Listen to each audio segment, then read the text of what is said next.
नमस्कार, देशरात्रीमध्ये मी ऐश्वर्या शिंदे आपलं स्वागत करते। देशातील आणि अनेक राज्यांतील इतिहासातील पुस्तकात मोठ्या बदलाला सुरुवात झाली आहे। मुघलांचा इतिहास कमी झालाय तर दुसरीकडे काही घोडचुका सुद्धा झाल्याचं दिसून येतंय। केरळ राज्यातील शाळेच्या पुस्तकात महान स्वातंत्र्य सेनानी नेताजी सुभाषचंद्र बोस यांच्याविषयी ही चूक करण्यात आली आहे, तर केरळ सरकारने ही चूक कबूल करत ती दुरुस्ती करण्यात आल्याचा दावा केलाय। इयत्ता 4थीच्या पुस्तकात नेताजी सुभाषचंद्र बोस हे इंग्रजांना घाबरून जर्मनीला पळाल्याचा दावा करण्यात आला होता। शिक्षण मंत्र्यांनी सोशल मीडियाच्या माध्यमातून एक पोस्ट शेअर केली, त्यात ही ऐतिहासिक घोडचूक झाल्याचं मान्य केलं।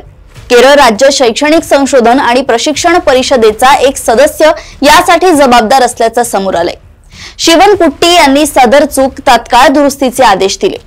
तसेच बाजारात अथवा शाळेतील शिक्षकांपर्यंत पोहोचलेली पुस्तकं परत मागवली आहेत, तर दुरुस्त केलेली पुन्हा प्रकाशित पुस्तकं लवकरच पुरवण्यात येणार आहेत। तर ऑनलाईन जे पुस्तकं उपलब्ध आहेत त्यात बदल करण्यात आल्याची माहिती शिक्षण मंत्र्यांनी दिली आहे।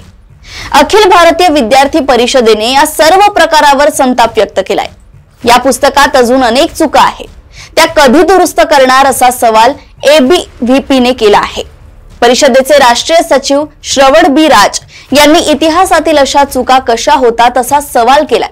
डावा गट देशाची एकता आणि अखंडता तोडू इच्छित असल्याचा आरोपही त्यांनी केला आहे। नेताजी सुभाषचंद्र बोस हे इंग्रजांना घाबरून जर्मनीला पळाल्याचा दावा शिक्षकांना देण्यात आलेल्या पुस्तकात करण्यात आला होता।